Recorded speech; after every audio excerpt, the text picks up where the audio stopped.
इसाले सवाब के लिए खर्च करना होता है, उसके बाद इसाले सवाब होता है। कोई कारपोरेशन की जगह पे, कारपोरेशन के फंड पे कोई इमारत बना के अब्बा और अम्मा को इसाले सवाब नहीं होता। अल्लाह नियत देखता है। दुनिया में बैठ के तुम बड़ी बड़ी बात कर लो। मैं कल इस्लामाबाद घूम रही थी, मैंने कहा कि इस्लामाबाद का मैंने हाल देखा। मेरा ऐसा इस्तेकबाल किया औरतों ने, दूध के साथ, पेड़े के साथ, और मुझे अच्छे पानी पिलाया, हार पहनाया।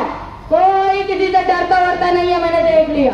लेकिन आमिन भाई औरत के ताल्लुक से बोल रहे थे, मैं उनको मना की किसी औरत के ताल्लुक से मत बोलो।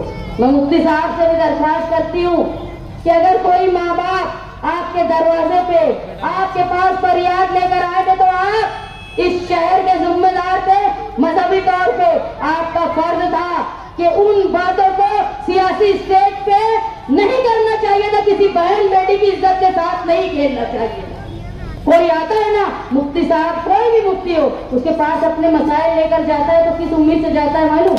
कि मैं अपनी बातें खुदा के अमानत इनके पास कर रहा हूँ, ये बात कहीं और नहीं जाएगी। लेकिन सियासी मफाद के लिए औरतों की इज्जत की बात स्टेज पे से करना ये बिल्कुल नाजायज है। औरत की इज्जत करो, क्योंकि जब तुम बीमार पड़ते हो ना, तो वही औरतों की मजलिस बैठा के तुम्हारा क्या दुआ की बात करते हो। याद रखो, वही औरतें उठाती है तुम्हारे लिए दुआ का हाथ, भले तुम्हारी नीयत कुछ भी हो, लेकिन वो औरतें जब आती है ना, तो वो तुम्हारी सेहत के लिए दुआ करने आती है। वो तुम्हारा मुफाद होगा कि तुम साथ में पंपलेट भी दुआ में बांट देते होंगे, लेकिन वो औरत खुलूस से दिल से आती है। मैं माए बहनों से दरख्वास्त करती हूँ कि जो आप घरों में बैठ के मेरी बातें सुन रहे हैं, आपके रोजगार के लिए मैं कोशिश करूंगी, घर बैठे खवातीन के रोजगार के लिए।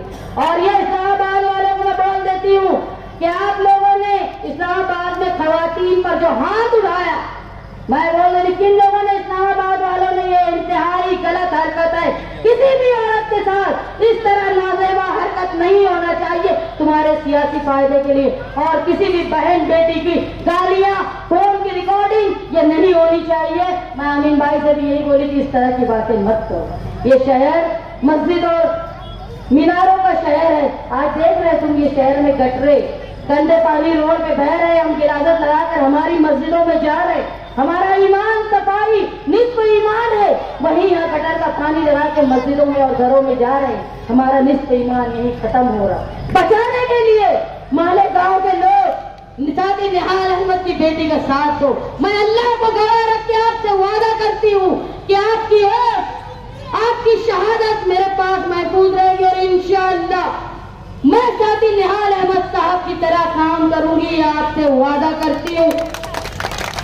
और ये याद रखना, जो मुझ पे इल्जाम लगा रहे हैं, अल्लाह इस तोहमत का जवाब तुमसे बहुत जल्द ले।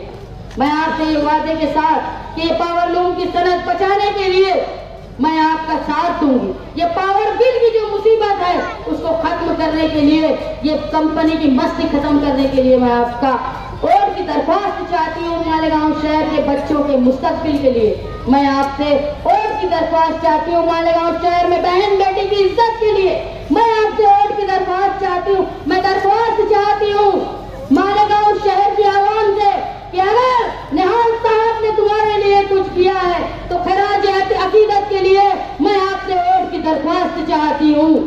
और मेरा निशान वो साइकिल जो हिंदुस्तान में बुलडोजर पे भारी है, और यहाँ हर उम्मीदवार के मुंह से डर के मारे निकल रहे साइकिल।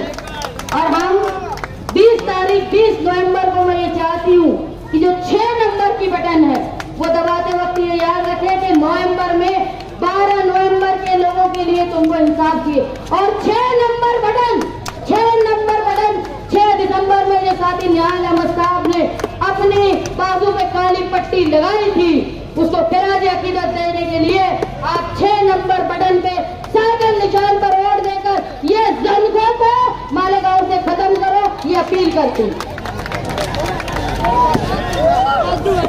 डायमंड कारपेट, हमारे वहाँ कारपेट, ग्रास, हेडलोन, रेलवे वाला कारपेट होलसेल रेट में दिया जाता है। हमारा पता याद रखें, मुस्तफा बंगार बाजार, डायमंड कारपेट।